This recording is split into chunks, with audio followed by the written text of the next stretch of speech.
Hello guys, welcome to Simp Recap channel. Today we are going to recapping a new movie. Days ago in Ogden Marsh, Iowa, everyone was watching a high school baseball game when something strange happened. The game was going well until Rory showed up on the field with a shotgun and a vacant look in his eyes. Deputy Russell got everyone off the field while Sheriff David approached Rory, thinking he might be drunk. David tried to get Rory to put down the gun gently, but things went bad, and David had to shoot Rory to protect himself. That evening, the town was in shock because of what had happened on the baseball field, and it was the start of something terrible. David goes to see Rory's wife, Peggy, and their son, Kurt, to apologize. He tells them he had to shoot Rory because he thought he was drunk. Peggy doesn't believe David, and she slaps him, saying Rory had been sober for years. David feels guilty and can't sleep, but his pregnant wife Judy comforts him, saying he did the right thing. The next day, David gets a call from the lab and is surprised to hear that Rory's blood tests came back clean for alcohol, and they even tested it twice. This news confuses and upsets David. He goes to the baseball field and finds the school principal, Ben, sitting there, looking a lot like Rory, lost in thought.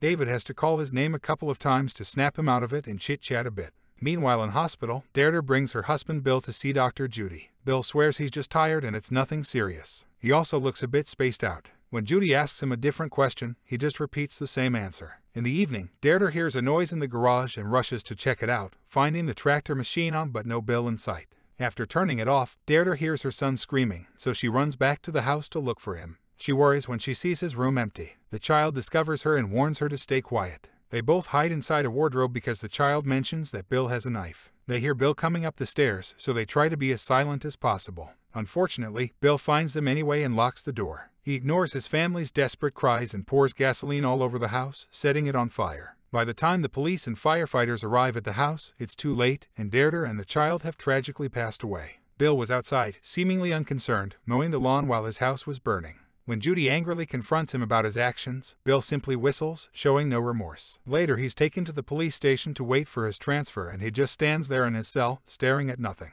Outside of town, 3 hunters are going down the bog when they're surprised to find a parachute stuck in some trees. When they pull the end out of the water, they yell as they discover the body of an army pilot. Soon the police come to check it out, and Russell remembers hearing a rumor of a plane crashing in the bog, which at the time sounded like a big lie because that's too big to go unnoticed. David and Russell decide to take a boat to the bog and are shocked to discover there's a plane underwater. In the sky, some sort of drone camera zooms in on the town with the words "Initiate Containment Protocol." With a theory in mind, David researches where the town's water supply comes from and confirms it's from that bog, and the first house it reaches is Rory's. An army plane crashing into a river without coverage from the news is very suspicious, so David thinks the plane is contaminating the water and making people sick. He and Russell visit the mayor to ask him to shut down the water supply, but the mayor refuses because shutting the water down will kill the crops and bankrupt their whole town. Worried about the safety of his loved ones, David disobeys direct orders and decides to personally shut off the water supply, even taking away the valve to prevent it from being turned back on. When he returns to the station, he's surprised to find Bill bleeding in his cell. They start to worry if Bill is dead, but when they get closer, Bill wakes up and tries to attack them, looking somewhat like a zombie. David realizes that Bill should have been picked up already, but when he tries to contact his superiors, he finds that the phones and internet aren't working. David steps outside and sees that the entire town is empty, except for a woman riding a child's bike. Suddenly, a strange black car takes pictures of him, but when he tries to get closer, the car speeds away. Later, David goes to the morgue and looks at the first body, only to find its mouth and eyes are stitched shut. He hears a noise from another table, and that body also has its face stitched. David tries to remove the stitches, and the man warns him just before the medical examiner hits David from behind. It seems this guy is infected too, and a fight ensues as he tries to kill David with a bone cutter, hurting him on the shoulder. David pulls at the cable to make the cutter hurt the examiner instead, eventually killing him. However, the cutter begins bouncing on the floor and coming after David, but he's saved just in time by Russell. Afterward, David goes home and tries to convince his wife to escape to her parents' house, but Judy refuses. In emergencies, the town needs a doctor. Suddenly, Judy sees somebody outside their house and David goes out to check the barn, only to be arrested. She looks around and sees many soldiers wearing masks, local people in pain, and bloodstains. She can't help but scream when they approach to calm her down. When she wakes up, she's in a room with many others tied to beds, and she hears loud, violent sounds from outside. It appears a car has crashed into the camp's fences, and people are using this chaos as a chance to escape.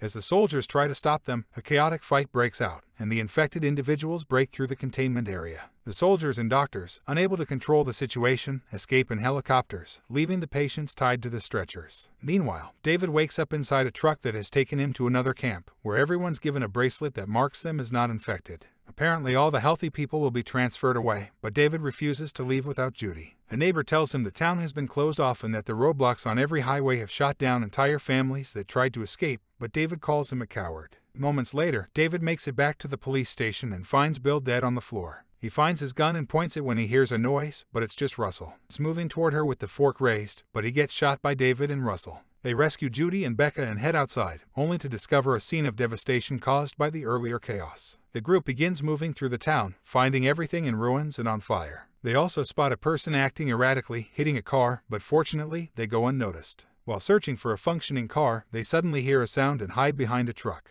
It turns out that hunters are pursuing people, shooting them, and then putting the bodies in the back of their truck. Fortunately, the hunters soon drive away, allowing the group to continue. Eventually, they walk near the house belonging to Becca's boyfriend, so she rushes to look for him. Scotty receives them with his weapon out, but when David aims his own gun at him, Scotty apologizes and says he only wanted to be sure. He explains his mother is also okay and she's gathering supplies, but they're interrupted when they see people come closer. The group hides in the barn and watches how a bunch of soldiers surround the house and drag the old lady out to run the test on her. Scotty can't stand it and ignoring David's warnings, he runs out to rescue his mother, only for the soldiers to shoot them both and use a flamethrower to set the bodies on fire. The soldiers are given orders to sweep the area and one of them enters the barn, but David and Russell quickly capture him and take him to the back under threat. The very young soldier explains he doesn't know the details either, the squadron was just flown over under orders. He didn't sign up for the army to shoot civilians and swears that if they let him go, he won't tell anyone about them. David gives him a chance still under threat and the soldier goes outside, telling the others there's nobody here so they should go. The next morning, the group makes it to David's house. While Russell works on fixing up an old car, the rest of the group gathers supplies.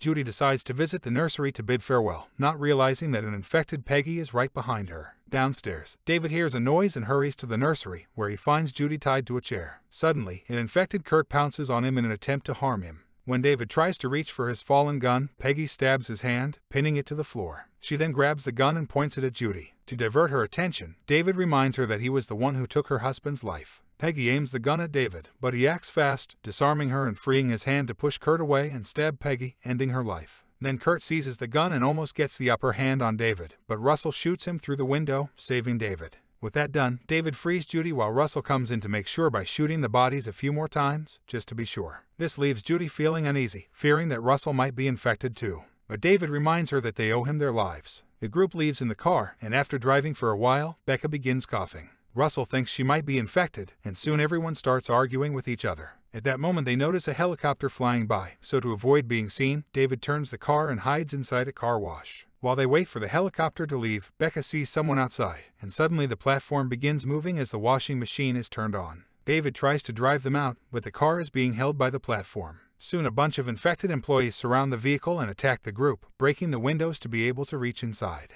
As David fights against one of them, another reaches for Becca so she smashes his head against the car and kicks him off. After lots of struggling, David also manages to push the other guy off and finally gets to advance the car, but another employee appears at the back of the car and puts a hose around Becca's neck, who gets dragged out and killed. David stops the car and while he and Russell kill the crazy guys, Judy runs to Becca, but it's too late. To make matters worse, the helicopter flies by and blows up their car. Afterward, the remaining trio starts walking down the road and eventually finds Russell's truck, which was damaged by spikes. At that moment, they see the mysterious black car approaching and David decides they should steal it. Russell becomes overly aggressive and scatters the spikes on the road, causing the car to flip and crash. An agent emerges from the wreck and Russell attempts to shoot him, but David intervenes and demands an explanation. The agent reveals that the plane had been transporting a dangerous prototype biological weapon meant to disrupt a population. Unfortunately, it crashed on its way to Texas for disposal, and the incubation period for the virus is 48 hours. A furious David punches the man and insists on his help.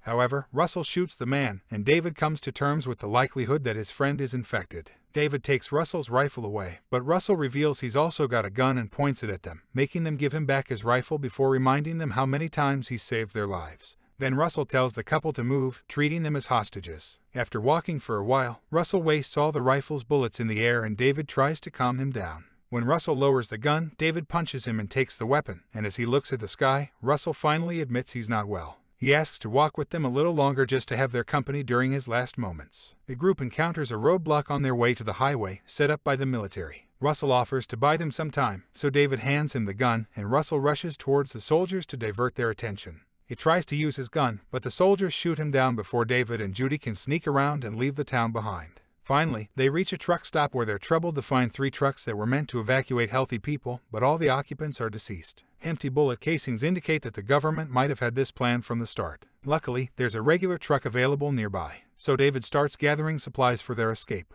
At that moment he finds an army radio and hears a communication saying something big will happen in 10 minutes. When he goes to the garage, he finds the hunter's truck with the bodies, meaning they must be around. Suddenly the power goes off in the building. Judy sees a shadow, so she immediately hides and grabs a knife, but when the hunters find her anyway, she starts running away and hides in a room where she finds even more bodies. When a hunter comes to check this room, Judy swallows her disgust and hides among the bodies, so the hunter doesn't see her and walks away. Judy approaches the door and almost screams when someone touches her, but luckily it's just David. Then the couple runs to the truck, and when they open the door, a body falls out. They get into the vehicle, but none of the keys David took from the office work, so he has to check the fallen body to find another set. He manages to find them, but before he can move, a hunter grabs his leg and drags him into a fight. The second hunter tries to enter the truck, but Judy immediately kills him with a shot. After exchanging a few hits, David manages to cover the hunter with oil and sets him on fire with his lighter. They roll away to avoid the spreading flames. Later, the couple drives off in the truck, and as David has the military radio, they hear a countdown that eventually reaches 0. Suddenly, there's an explosion, and a very bright light illuminates the whole area, indicating that the military has destroyed their town.